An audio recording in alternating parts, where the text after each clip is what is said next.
40e jour après la résurrection du Christ, c'est-à-dire la Pâque, les chrétiens catholiques commémorent ce jeudi l'Ascension, la montée au ciel de Jésus. Une fête solennelle marquée par des célébrations eucharistiques dans les différentes paroisses. Ici, à la paroisse Jésus Bon Pasteur d'Aguet-Assieyé, c'est le révérend père Julien Baniaba qui a célébré la seconde messe de la journée. Inspiré des textes bibliques du jour, le célébrant a expliqué aux fidèles le bien fondé de la fête d'Assomption pour un chrétien. Les textes nous l'ont confirmé que le Seigneur, après sa résurrection, est monté au ciel. Et cela est un signe d'amour pour nous. Et ça constitue en même temps une assurance pour nous, puisque le Seigneur, en montant au ciel, a introduit notre corps immortel. Et cela nous rassure que notre corps immortel un jour rejoindra également la gloire du Père. Alors, nous ne pouvons que dire merci au Seigneur pour cet amour pour nous et de faire effort à notre côté pour pouvoir répondre à son appel qui nous demande de nous aimer les uns les autres et de transmettre son message. Que le Christ nous soutienne, nous maintienne dans son amour pour que nous puissions un jour parvenir vraiment au paradis. L'ascension ou l'élévation de Jésus-Christ vers Dieu annonce aussi la fête de Pentecôte, commémoration de la descente du Saint-Esprit sur les apôtres de Jésus. Elle se célèbre 10 jours après l'ascension. Pour bénéficier des fruits de cette fête, les chrétiens catholiques sont appelés à bien se préparer. Nous commençons la neuvaine préparatoire, puisque nous devons déjà implorer le Seigneur pour qu'il puisse renouveler les dons qu'il a déposés en nous le jour de notre baptême. Nous ne pouvons pas bénéficier les dons de l'Esprit Saint sans l'avoir demandé. C'est pourquoi déjà nous commençons neuvaine à partir de demain, 9 jours de prière pour nous préparer. Donc nous sommes en attente du renouvellement de l'Esprit Saint, des dons de l'Esprit Saint en nous. Par l'ascension de Jésus et la Pentecôte, les chrétiens sont renforcés dans leur foi et sont appelés ensuite à annoncer au monde l'amour et la gloire de Dieu comme l'ont fait les disciples de Jésus.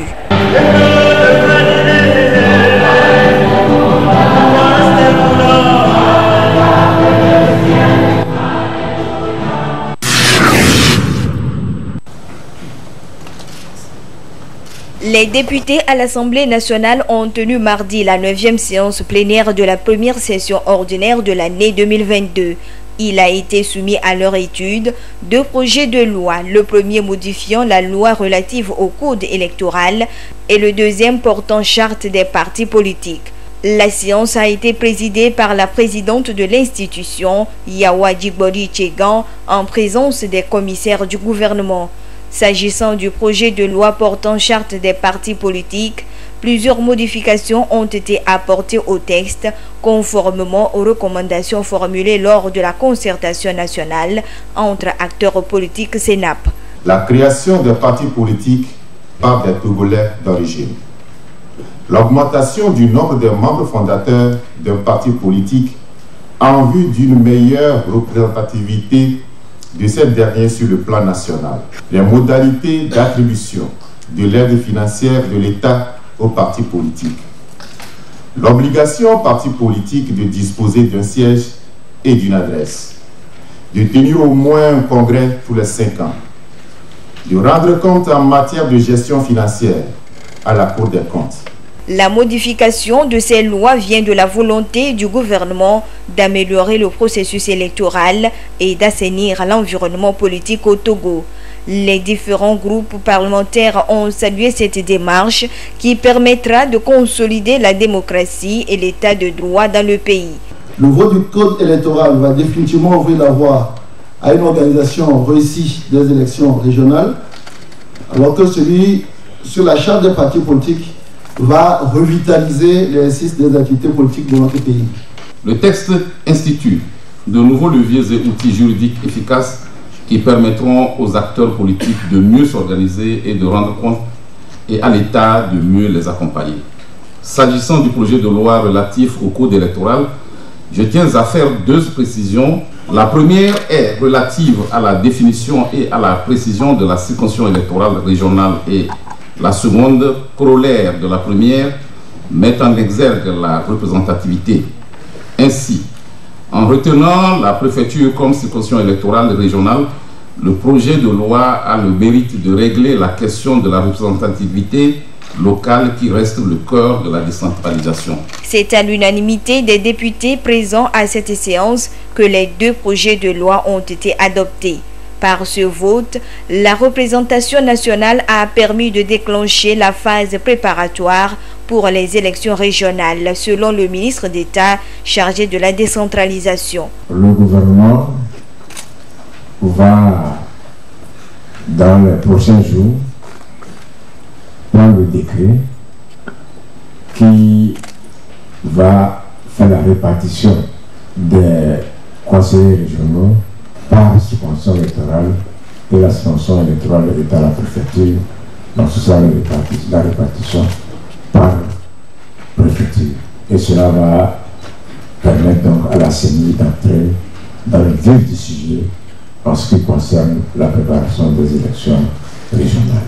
Le deuxième test, la modification de la charte des partis politiques, il s'agit de la prise en compte intégrale des recommandations faites par la concertation nationale entre acteurs politiques, et nous ne pouvons que remercier l'Assemblée nationale de nous avoir permis donc de donner satisfaction à ces recommandations. Le gouvernement fera tout pour un bon usage de ces deux lois que vous venez de nous donner.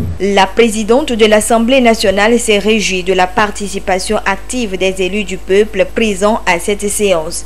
Elle a ensuite invité le gouvernement à mettre en œuvre les modifications adoptées afin de traduire dans la réalité la vision du chef de l'État, celle de préserver et de consolider la stabilité politique dans le pays.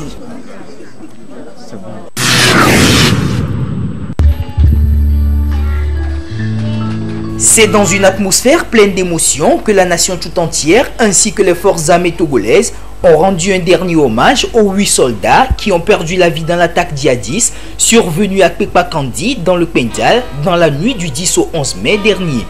Cette cérémonie d'hommage national, présidée au camp de Niutourman par la ministre des Armées, Marguerite Sosimna Nyakade, représentant le chef d'État pour l'occasion, a connu la présence de hauts dignitaires administratifs, militaires, ainsi que proches et parents des victimes. Plusieurs temps forts ont marqué l'événement. Tout d'abord, l'arrivée des dépouilles mortelles drapées aux couleurs nationales, le cérémonial de dépôt de gerbes, la minute de silence, suivi de l'éloge funèbre prononcé par le chef d'état-major de l'armée de terre, le colonel Kolemaga Kassawa. Ce dernier, dans son mot de circonstance, en déplorant ce triste événement, n'a pas manqué de saluer la bravoure, la détermination, ainsi que le sens de sacrifice dont ont fait preuve ces désormais héros nationaux en donnant de leur vie pour défendre la patrie. Permettez-moi d'emprunter ces propos du général Cardo qui écrivait, je cite, « Ce sont les braves semés sur la route qui, en effet, ouvrent le chemin aux autres. » Fin de citation. Cette citation trouve son sens dans l'immensité du sacrifice que nos braves compagnons ont accepté accomplir. En effet, ces militaires et agents de police ont, dans la matinée du 11 mai 2022, accepté barrer la route à l'ennemi au péril de leur vie pour, comme l'a dit le général Cardo, que le reste des Togolais puissent continuer à avancer vers nos valeurs les plus chères, qu'ils puissent ne pas vivre dans la peur. Compagnons d'armes, par cette nuit calme, vous étiez l'avant-garde du combat de la liberté contre l'idéologie fanatique religieuse, de la liberté contre la haine du prochain, donc de la civilisation contre l'apocalypse. Le terrorisme vit de la peur de la mort. Il sème la désolation, non pas comme une fin en soi, mais pour inspirer la peur et par là la soumission des peuples. Au-delà des efforts collectifs de sécurité que notre gouvernement et notre hiérarchie ne cessent de consentir, c'est la force morale individuelle dont vous venez de faire preuve en acceptant la mort, arme à la main, qui permettra de triompher de ce fléau. C'est ce courage de rester sur place pour contrecarrer l'ennemi qui fait de vous des héros du peuple et qui nous permettra de gagner cette lutte d'influence et de ne pas céder un seul centimètre carré de notre territoire, comme nous l'a ordonné son Excellence, Monsieur le Président de la République, chef des armées. C'est donc à titre posthume que ces 8 soldats ont été décorés de la médaille de chevalier de l'ordre du Mono en reconnaissance à leur bon service rendu à la nation. Et comme le veut la tradition au sein des forces armées togolaises, 3 tirs de fusil, symbole de devoir, d'honneur et de patrie, ont été respectés en l'honneur de ces 8 soldats.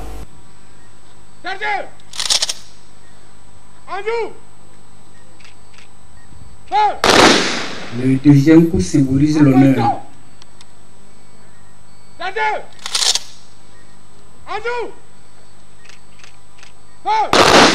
Le troisième coup représente la patrie. C'est donc dans une vive émotion qu'ils ont été conduits à leur dernière demeure après ces hommages nationaux.